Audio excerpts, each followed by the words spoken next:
Bom dia, meus irmãos. Graça e paz.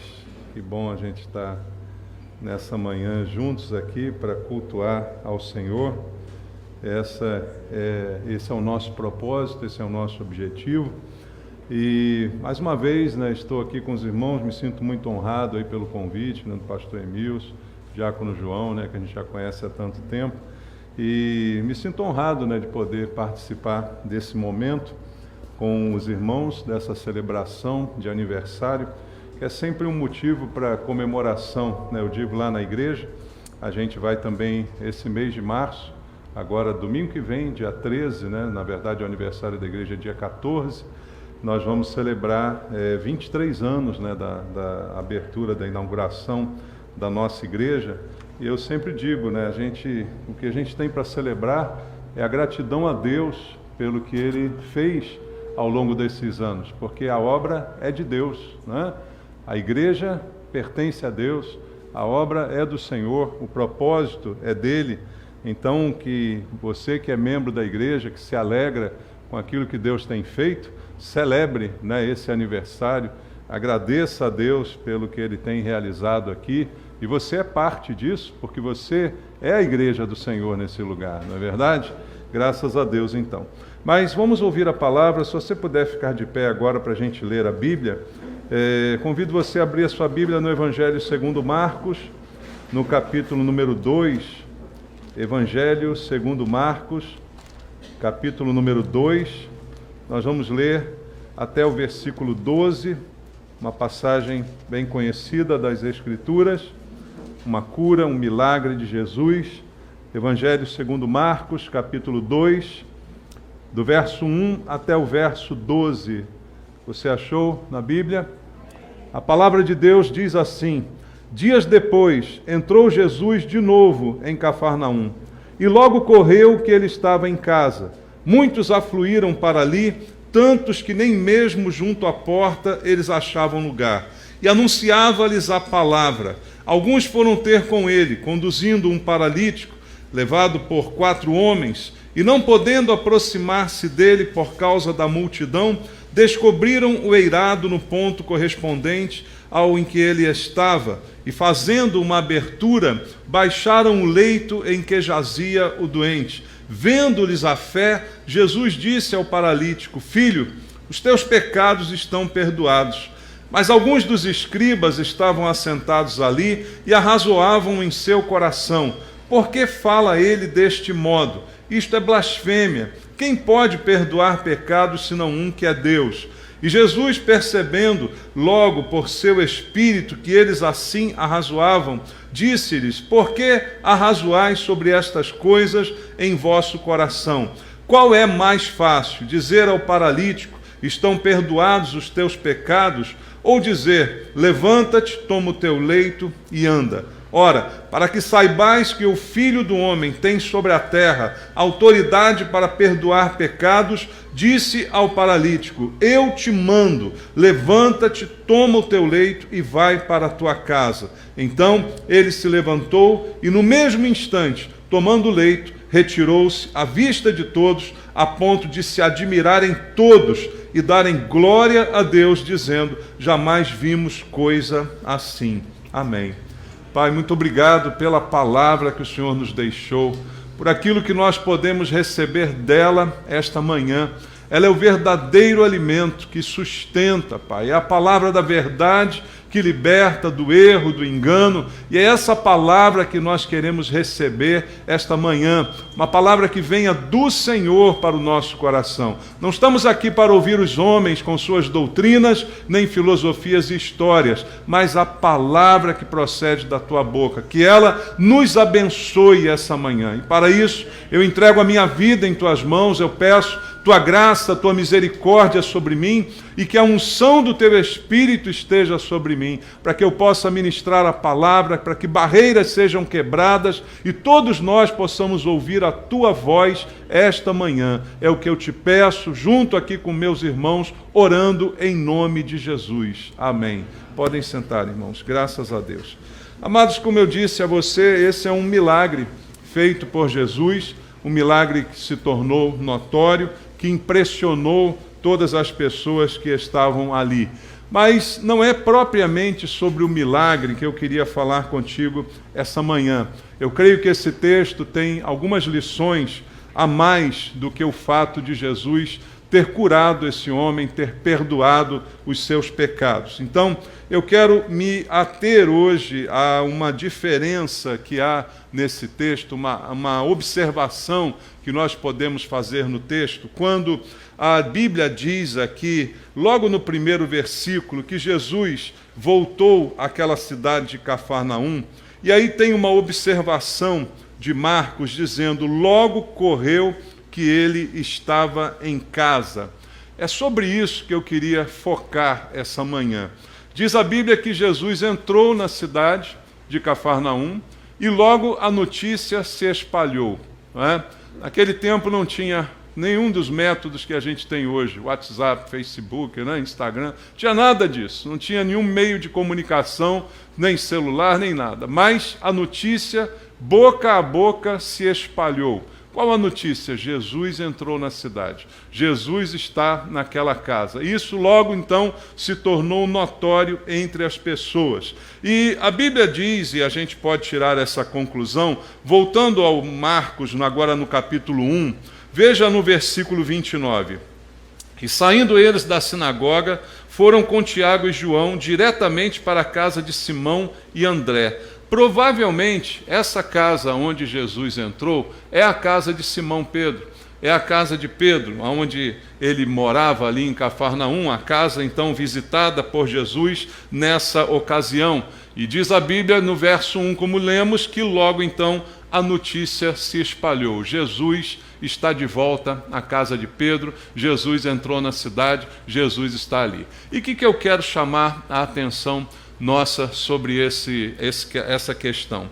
Veja só, provavelmente, quando Jesus está numa casa, essa notícia sempre vai ser conhecida pelos arredores, pela vizinhança. Então, a pergunta que eu quero deixar para a nossa reflexão essa manhã, pensa agora na sua casa. Jesus está na sua casa. Essa casa aqui, uma casa de Deus. Jesus está aqui. Jesus está na igreja, Jesus habita no seu lar.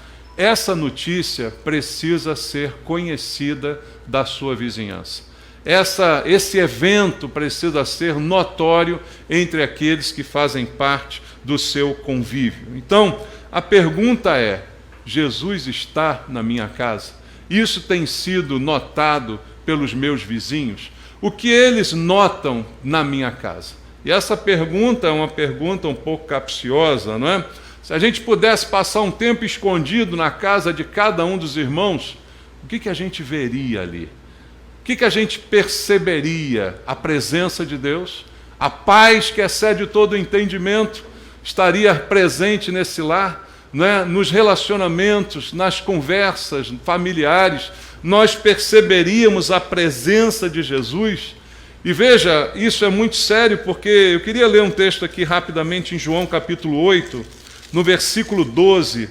Veja só o que está escrito em João capítulo 8, verso 12. De novo lhes falava Jesus, dizendo, eu sou a luz do mundo, quem me segue não andará nas trevas, pelo contrário, terá a luz da vida. Então Jesus disse que os seus seguidores não andam em trevas, têm a luz. A casa de um seguidor de Jesus é uma casa de luz. Não há espaço para trevas dentro do nosso lar. Então pense agora na sua casa, individualmente, cada um de nós, pensar na nossa própria casa. Há luz nessa casa, há paz nessa casa, a presença de Jesus é percebida. E o que muda numa casa quando Jesus entra nela? O que muda? Como era a sua casa antes e como ela se tornou agora que Jesus está presente? Você crê que Jesus está presente na sua casa? Você leva a presença dele ali porque você se reúne na sua casa, você está com a sua família. Então, se você é crente, você não anda em trevas, você tem a luz de Cristo. E isso deve ser notado na sua casa. Então, o que o texto me mostra aqui é que a presença de Jesus tornou aquela casa um ponto de atração. E isso é verdade, aí você vê o desenrolar da história. muita gente foi para ali. Havia uma verdadeira multidão na casa de Pedro naquele dia, porque Jesus estava ali ministrando, ensinando, falando. Não foi ali a princípio para fazer um milagre, o milagre veio depois. Mas o que ele fazia ali era falar, ele estava pregando, ele estava ensinando. E aí outra pergunta para reflexão: o que faz alguém querer ir na nossa casa? Será que alguém tem vontade de visitar a nossa casa? Não é? E se ela tem vontade, por que ela tem vontade? Será que é porque é uma casa confortável, bonita, grande? Alguns podem ter piscina, né? Oh, casa que tem piscina, todo mundo quer ir, né? Todo mundo quer ser convidado. Será que é isso que leva a gente a querer ir na casa de algum de nós, né? Será que é pela beleza da casa, pelo conforto dela? Veja, a casa de Pedro, que me consta, não devia ser uma casa de luxo. Pedro era um pescador, Pedro era um homem simples, um homem humilde. Não era uma casa com piscina, certamente, não era uma casa luxuosa, confortável. Mas o que levou aquela multidão à casa de Pedro? A presença de Jesus. O que faz alguém querer ir na nossa casa? O que faz alguém querer estar perto de nós? Veja, não era uma casa grande e a própria prova está na Bíblia, porque não tinha nem lugar para acomodar todo mundo. Quando chegaram com o paralítico, não havia nem como passar, porque a casa estava apinhada de gente. E o que provoca isso? Não é? O que traz para a pessoa o desejo de estar na casa de alguém? E Jesus pregava aquelas pessoas, e Jesus falava do amor de Deus para elas. E isso era o ponto de atração. O ponto de atração da nossa casa, da nossa família, deve ser o quanto Jesus é ali anunciado, o quanto os princípios de Deus são ali vividos. E aí, amados, a gente pode pregar na nossa casa, mas você pode pregar até sem palavras, sabia disso? E a verdade, a Bíblia que as pessoas leem, não é essa que nós temos aqui. Essa é muito usada por nós, os cristãos. A Bíblia que o mundo lê é a nossa vida, não é? O que as pessoas leem não é aquilo que a gente fala, vou para a igreja, paz do Senhor e tal. O que elas leem é o nosso comportamento. Então, o que os seus vizinhos conhecem de Jesus é aquilo que você mostra para eles. É aquilo que eles veem na sua casa, é aquilo que eles ouvem do seu lar. E o que será que os nossos vizinhos ouvem? Oh, meu Deus, nem quero pensar. Em alguns, talvez, eles ouçam gritos, né? Xingamentos, brigas. E é isso que nós estamos transmitindo para eles. Mas quando a palavra de Deus é pregada, e muitas vezes sem palavras, como eu disse, através de comportamento, através de postura, de atitudes, através da paz e do amor que exala de uma casa cristã, as pessoas são alcançadas, porque elas têm o desejo de reproduzir aquilo nas suas próprias vidas. E por isso aquela casa de Pedro ficou cheia naquele dia, porque Jesus estava ali. E se Jesus estiver ali, na nossa casa também, ela se tornará um ponto de atração e de admiração para todos que estão à nossa volta. E a mesma coisa, o mesmo princípio, como eu disse, se aplica à igreja. Porque a igreja é uma grande casa, a casa que nos acolhe, que nos reúne, e aqui celebramos, estamos celebrando o aniversário, celebramos lá na igreja, uma bênção, não é? É uma casa, mas ela é atraente para as pessoas que estão do lado de fora. Quando as pessoas que estão do lado de fora passam por aqui, elas se sentem atraídas a entrar aqui, porque ouvem a pregação de Jesus nesse lugar, e muitas vezes feita através dos nossos relacionamentos. As pessoas, quando olham para a igreja, para a minha, para a de vocês aqui, elas imaginam, poxa, eu acho legal essa igreja, porque olha como as pessoas se amam ali, olha como elas se relacionam bem, olha como elas têm um amor umas pelas outras, e isso é que atrai as pessoas, é o amor de Deus, e era exatamente isso que Jesus estava mostrando naquele lugar. Então as pessoas não devem vir para a igreja porque a igreja é bonita, porque a igreja tem ar-condicionado, porque a igreja tem cadeiras confortáveis, porque a igreja é grande. Infelizmente hoje pessoas escolhem igrejas assim, não é? Mas não é esse o padrão. O padrão é Jesus está ali? Jesus está nessa casa? O amor de Deus tem sido anunciado ali? E é isso que deve me atrair para estar nessa igreja. Se há luz nesse lugar, é aqui que eu quero estar, porque Jesus é a luz. Quem me segue não andará em trevas. Não há trevas entre nós, pelo contrário, tudo à luz, não é tudo às claras. Esse é o padrão de Deus para a nossa vida. Então, amados, na casa de Deus, a casa de cada um de nós deve ser um lugar de luz. E se a luz, nós enxergamos muito bem. Mas uma pergunta: por que as pessoas se esbarram tanto, né? Às vezes a gente se esbarra, às vezes a gente tropeça um no outro. Se é um lugar de luz, por que tantas vezes isso ocorre? E é verdade que ocorre. Não existe igreja perfeita, não existe igreja que, por mais que a gente deseje, todos se deem maravilhosamente bem. Sempre há aqui e ali um problema, uma dificuldade, uma divergência. Mas precisamos pensar e lembrar que é a luz que deve basear os nossos relacionamentos. Tudo na verdade, tudo às claras, para que a gente não se esbarre tanto. Há estatísticas no mundo que comprovam que a maior parte dos acidentes acontecem dentro de casa. Você já ouviu isso? A maior parte, a gente pensa que é na rua, que é no trânsito, não. A maior parte dos acidentes é dentro de casa.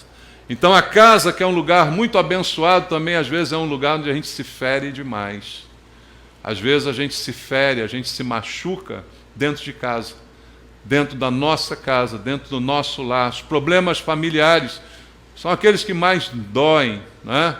E trazendo esse exemplo para a igreja, às vezes a gente também se machuca na igreja.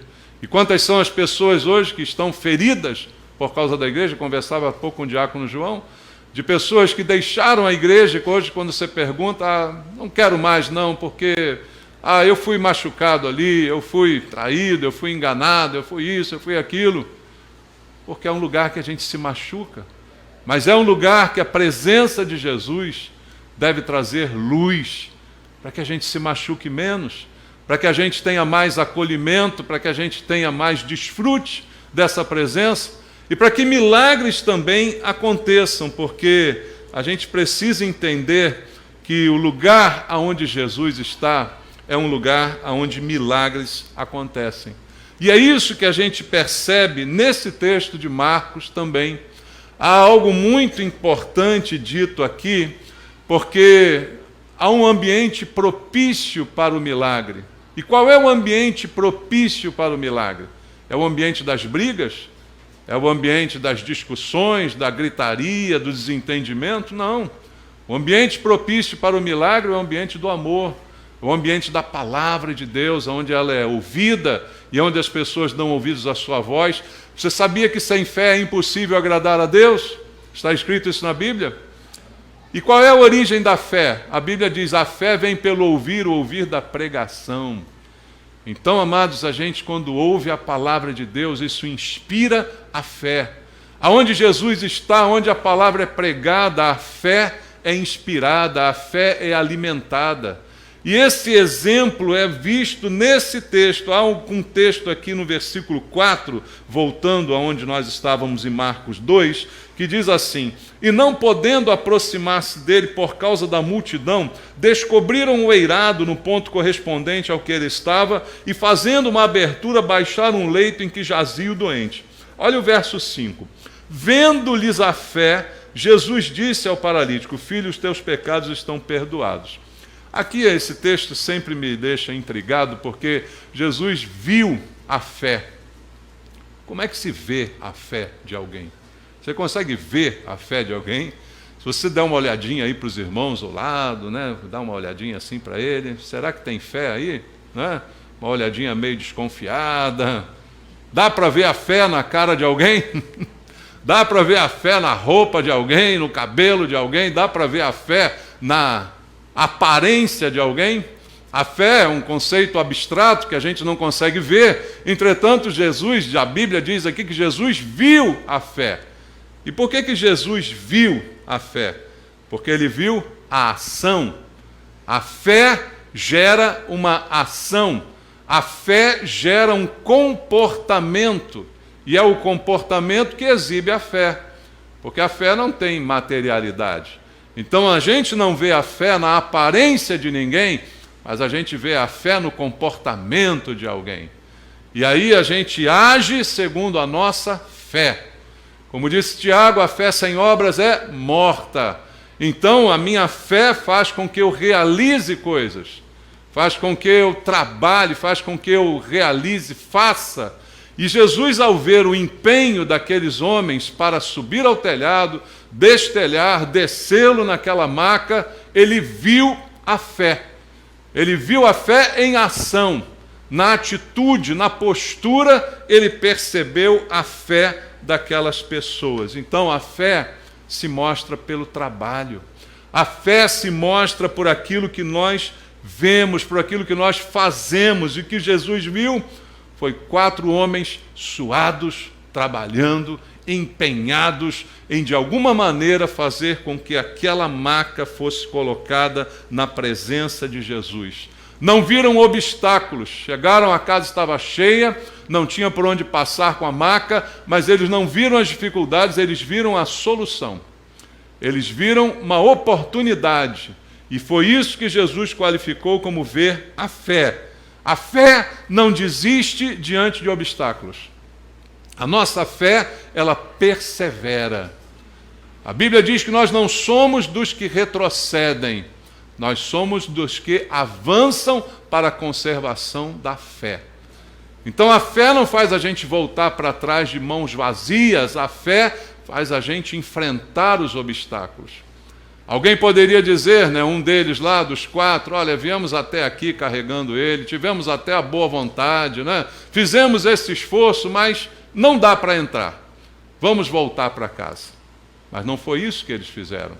A fé fez com que eles trabalhassem, fossem criativos, não desistissem diante de um não, de um obstáculo. E é interessante porque hoje a gente tem um monte de regra na sociedade, tem lugar prioritário para o idoso, para o deficiente, a gente dá passagem, mas naquela época não. Chegam com um paralítico, a casa está cheia, ninguém, olha, vamos sair daqui, deixa ele passar. Nada disso, chegou depois, fica para trás. Então, amados, eles superam tudo, superam a barreira, superam a resistência das pessoas, a falta de educação, superam tudo pela fé. Fé faz com que eu tenha ação, atitude, e é isso que nós vemos. Então a fé faz com que eu encare a dificuldade, encare o obstáculo e até o diabo.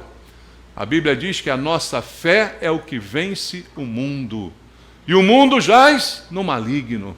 Com o que a gente vence? Com a fé. E como é que ela se mostra?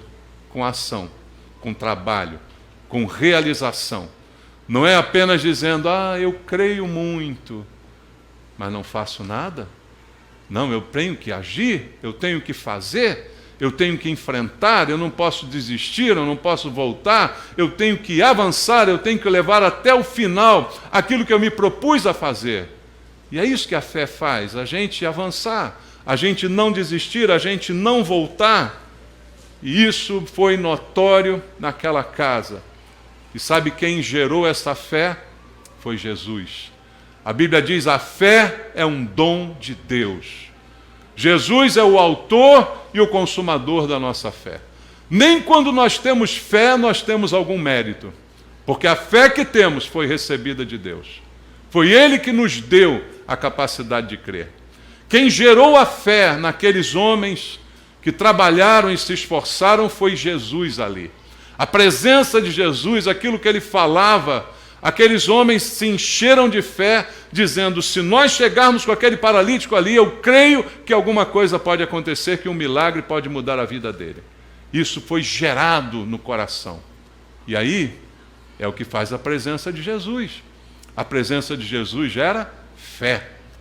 Eu volto à pergunta, Jesus está lá na sua casa? Jesus está aqui nessa casa? Jesus está na nossa casa, irmãos? Então, a fé tem que ser gerada na nossa casa.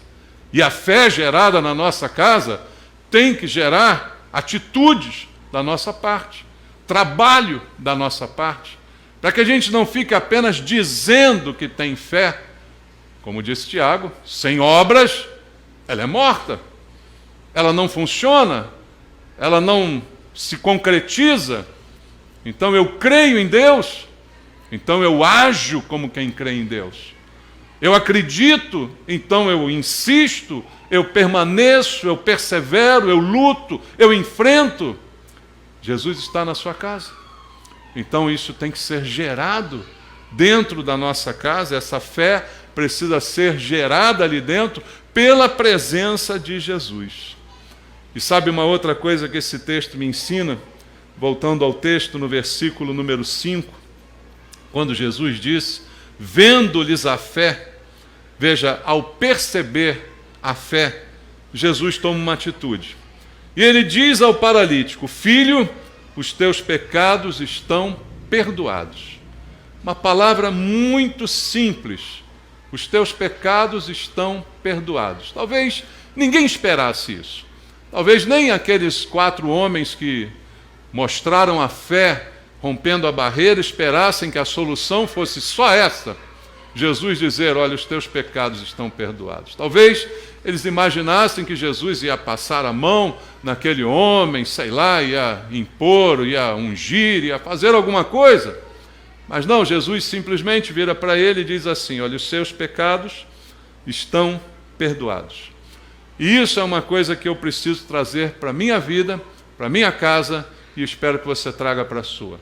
Na casa onde Jesus está, há perdão. Você entendeu o que eu disse? Na casa aonde Jesus está, há perdão. Jesus veio trazer o perdão dos nossos pecados. E se nós fomos perdoados, nós temos a obrigação de perdoar os outros. Jesus deixou esse conceito. É alguma novidade isso? Não. Então, na casa onde Jesus está, há perdão. Na sua casa precisa haver perdão. E perdão traz cura. É outra lição que o texto me dá.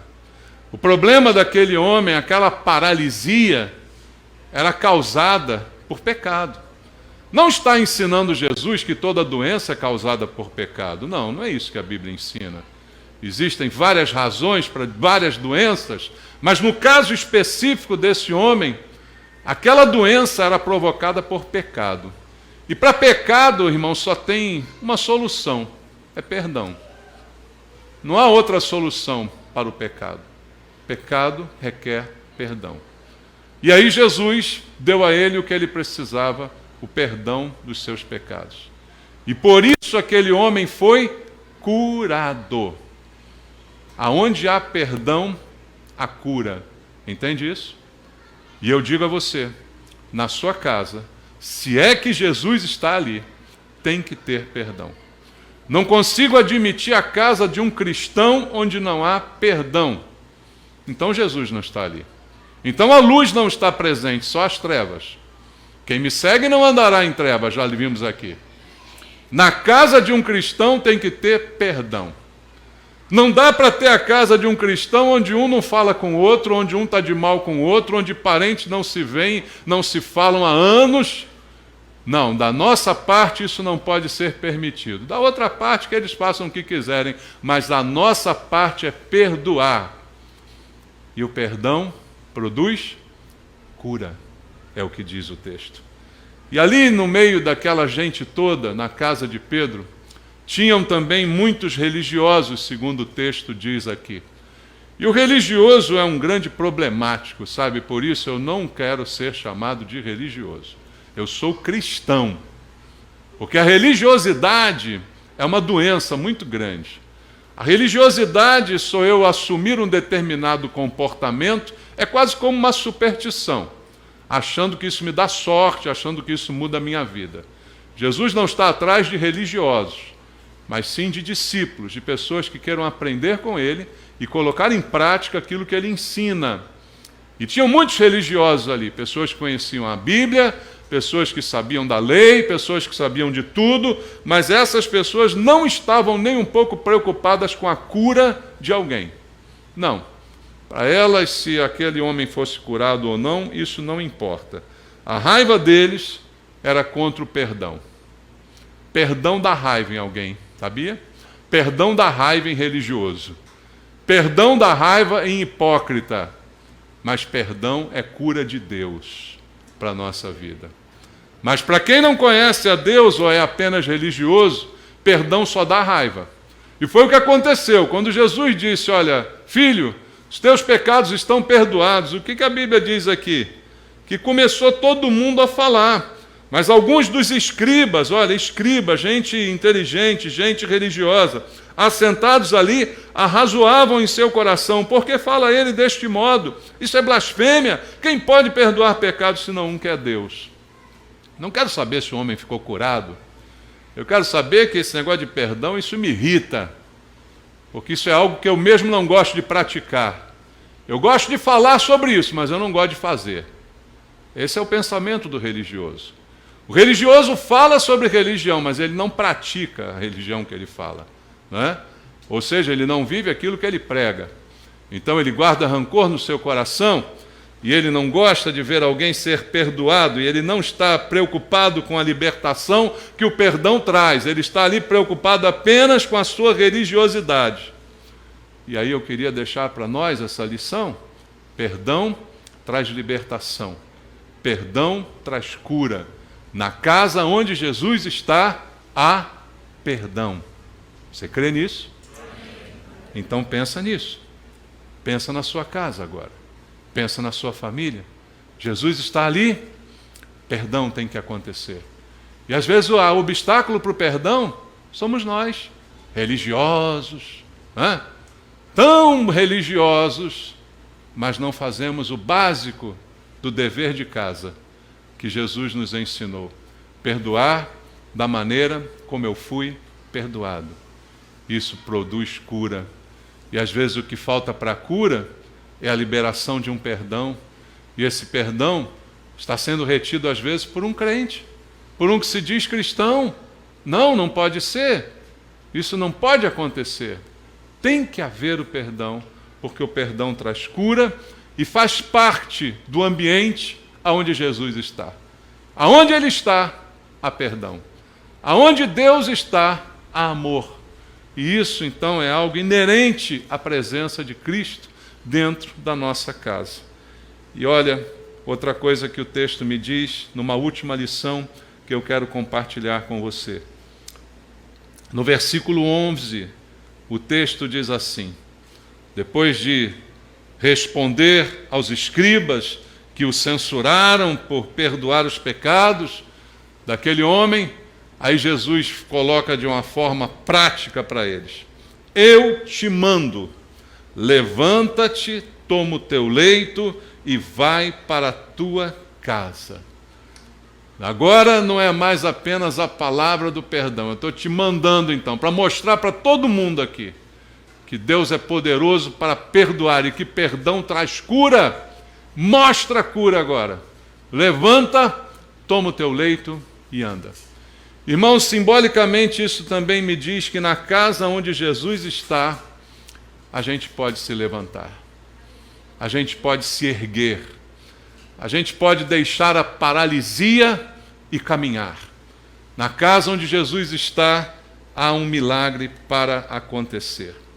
Tem muita gente que não consegue ficar de pé.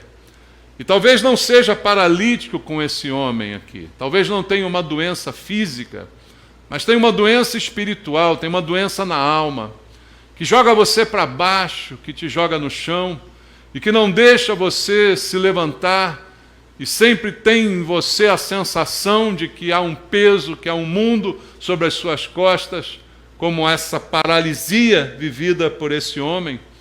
E muita gente vive essa circunstância, por causa das dores do pecado, por causa da falta de fé e esperança. A pessoa não consegue sair do chão. Mas como eu disse, na casa onde Jesus está, há fé, há esperança, há amor, há perdão, há cura. Então a consequência disso é que também há uma oportunidade para você se levantar. Não tenha medo da vida, não tenha medo do futuro. A fé é a certeza do que se espera, a convicção do que não se vê. Então, na casa onde Jesus está, você pode se erguer, você pode levantar. E é por isso que a Bíblia diz que em Cristo somos mais do que vencedores. Porque mesmo tendo problemas, como Jesus disse, advertindo, no mundo tereis aflições, mas ele disse também, tem de bom ânimo. O ânimo não pode faltar. Eu posso ser atribulado, eu posso passar por sofrimentos, mas eu não posso desanimar, porque o desânimo é quase que um sinônimo dessa paralisia. Você já viu alguém desanimado? Que não seja você aqui hoje, tá? Mas você já viu alguém desanimado? Não quero sair da cama, não quero me levantar, não quero sair para a rua, não quero lutar, não quero reagir. Está desanimado. Jesus disse, problemas você vai ter, mas não desânimo. Tem de bom ânimo. E o que pode dar isso, queridos, é a presença de Jesus. É ela que anima a nossa vida. É ela que anima o nosso coração e nos faz levantar. E Jesus está dizendo para alguém aqui essa manhã, levanta, toma o teu leito e anda. Está na hora de você reagir. Está na hora de você levantar e andar. Está na hora de você deixar o desânimo de lado e acreditar que nele, Cristo, você é mais do que vencedor. E que você pode mudar a circunstância da sua vida. Porque Ele está com você, Ele está na sua casa. Quem sabe o que falta é um perdão. Quem sabe o que falta é uma ação de fé que saia do discurso e vá para a prática. Mas uma coisa é certa, se Jesus está na sua casa, não fique prostrado. Você pode se levantar. Você pode se reerguer. E às vezes o lar da gente é afetado. Até de forma que não depende da gente. Às vezes o lar é destruído. Quantas pessoas tiveram o seu lar destruído? Não porque elas quiseram, mas porque alguém destruiu, porque outra parte destruiu. Isso pode acontecer. Mas Jesus ainda diz para você, tem de bom ânimo, eu venci. Tem de bom ânimo, eu venci. E aquilo que foi derrubado, você pode restaurar. Aquilo que foi destruído, você pode reerguer. Não depende de ninguém, é você e Deus. É Jesus na sua casa, é você junto a Ele. E é você levantar, tomar o leito e andar. Se você entrou caído, você sai de pé. Aquele homem entrou numa maca, mas saiu por conta própria, carregando o seu leito. E isso que Deus tem para nós, irmãos. Não há como entrar e sair da presença de Jesus e nada acontecer. Sair do mesmo jeito que entrei. Caído entrei, caído saí. Não, isso não é possível de acontecer. Se você tem um encontro com Cristo, a sua vida tem que mudar. Se você caiu, precisa levantar. Se você pecou, receberá perdão. E as coisas vão mudar. Creia nisso. Creia de todo o teu coração. Aonde Jesus está, as pessoas levantam. As pessoas são curadas. As pessoas são transformadas. A história de vida muda. Até aquele dia havia um paralítico ali. Mas a partir desse dia há um homem curado, novo, andando, solto, livre. E assim acontece na casa onde Jesus está. Só que é uma coisa. Jesus olhou para o paralítico e deu uma ordem. Foi uma ordem? Ou ele pediu, por favor, levanta? Não, ele mandou. Eu te mando. Levanta, toma o teu leito e anda. Isso é uma ordem. E aconteceu o milagre, porque também houve, da parte daquele, a obediência. Irmãos, nada acontece sem obediência. Você pode ouvir milhares de pregações, elas tocarem no seu coração, mas se você não obedecer à palavra, não vai consertar, não vai dar jeito, não vai mudar nada. Jesus mandou e aquele paralítico simplesmente obedeceu. Você quer vitória? Obedeça. Se Jesus está mandando levantar, levante. Se Ele está mandando agir, haja. Está mandando perdoar, perdoe. Quer vitória? Obedeça. Aquele homem só saiu andando porque ele obedeceu. Ele não questionou, mas eu sou paralítico, mas é isso, mas é aquilo, não sei nem mais andar. Não, ele simplesmente levantou, tomou o leito e foi embora. E sabe qual é o resultado? O verso 12. O verso 12 diz assim: então ele se levantou e no mesmo instante, tomando o leito, retirou-se à vista de todos, a ponto de se admirarem todos e darem glória a Deus, dizendo: jamais vimos coisa assim. A transformação da vida de alguém é algo admirável, é algo que todos reconhecem e acabam forçosamente dando glória a Deus, até sem querer.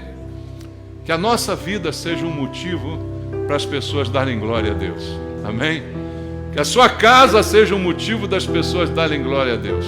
Talvez, como eu disse, tenha sido uma casa destruída, mas se ergueu de novo, mas se levantou de novo. Talvez você seja uma pessoa doente, mas Deus curou você, Deus libertou você. Então que a sua vida seja um motivo para que todos olhem e digam: glória a Deus. Nunca vi algo assim. Nunca vi uma pessoa se levantar da mais profunda miséria e agora está restaurada.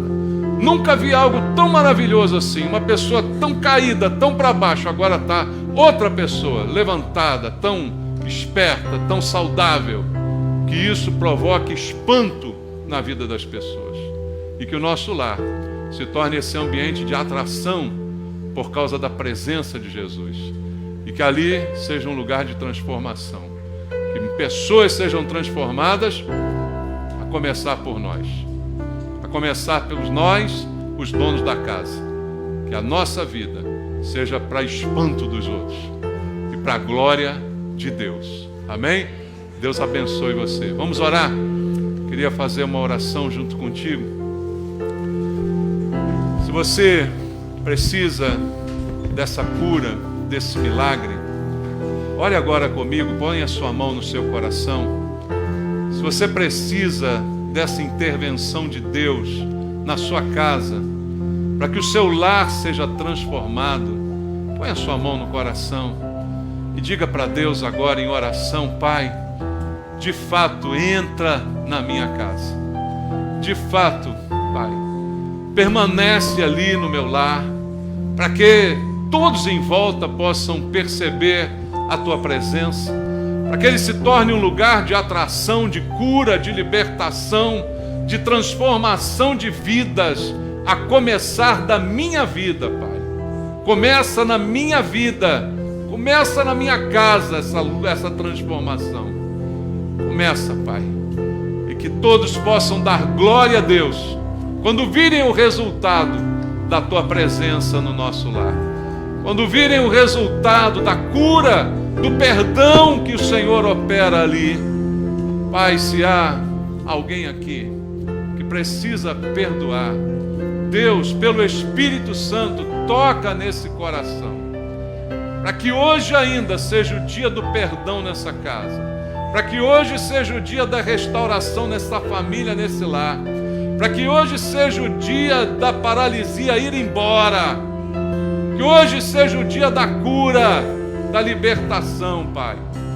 E a libertação vem pelo perdão. Ministra sobre os Teus filhos aqui. Se há alguém que precisa perdoar, Pai, que essa pessoa seja tocada agora e tome uma atitude hoje de obediência. Levante, tome o leito, ande, levante, perdoe, trate, cure, transforme essa circunstância, Pai.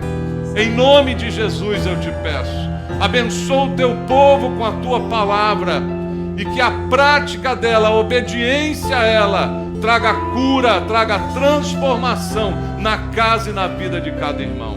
Pai, abençoa esta igreja, para que ela continue sendo este lugar de cura, de transformação, em que a Tua presença é sentida, notada ao redor desse bairro, e que ela seja um ponto de atração aqui. É o que eu te peço, Pai, orando por meus irmãos, em nome de Jesus. Amém. Deus abençoe você, meu irmão. Glórias a Deus. Vamos louvar ao Senhor. Aleluia. Cante comigo, tens liberdade, Senhor, na minha casa. pode mudar as coisas de lugar, amém? Tens liberdade aqui. Espírito de Deus, Espírito de Deus, tens liberdade aqui. Espírito Santo, Espírito Santo, tens liberdade aqui. Espírito de Deus, Espírito de Deus, tens liberdade aqui. Espírito Santo, Espírito Santo. Diga, igreja, aleluia. Eu sou tua casa, tua morada, eu sou teu lar. Mude as coisas de lugar, eu sou tua casa, tua morada, eu sou teu lar. Mude as coisas de lugar. Aleluia. De lugar, Senhor. Sim, Senhor. O teu perdão é completo. O teu perdão é completo. Ele sara minha alma. Ele sara minha alma. O teu perdão é completo. O teu perdão é completo. Ele sara minha alma. Sim, Deus, Ele sara minha alma. Eu sou, diga, igreja, Eu sou tua casa, tua morada. eu sou o teu lar, Senhor. Eu sou teu lar. Vem, muda as coisas de lugar. Muda as coisas de Que haja lugar. perdão, Eu que haja sou cura. tua Sim, Senhor. sua morada. Eu sou teu lar. Que haja libertação. Mude as coisas de Teu perdão é completo. O teu perdão é completo. Ele sara minha alma. Oh, Ele sara minha alma. Teu perdão. O teu perdão é completo. Todos os dias, Senhor. O perdão é completo. Queremos o Senhor em nossas casas. Sara minha alma. Ele sara minha alma. Eu sou tua casa, tua morada. Eu sou teu lar. Mude as coisas de lugar. Sim, Senhor, mude as coisas de lugar. Lugar, Senhor. Sim, Senhor, nós queremos a mudança. Nós queremos a mudança que só a Sua palavra traz para os nossos lares. Nos ajude, Deus, nos ajude, Senhor. Tenha misericórdia de nós. Pai, que nesta semana o Teu Espírito de fato esteja nos lembrando daquilo que ouvimos aqui. E que não nos esqueçamos da Sua palavra e de quem somos, Senhor, no nosso dia a dia, que pertencemos a Ti, Senhor. E que o nosso testemunho seja autêntico, onde estejamos, em nossas casas, na rua, para que as cartas, Senhor, que o mundo possa ler, seja a Sua glória através de nós, do nosso testemunho, Senhor. Nos ajude, Deus, nisso. Te pedimos, ó Pai, e te agradecemos, em nome de Jesus. Amém, queridos. Correrei para Ti, meu Senhor. Minha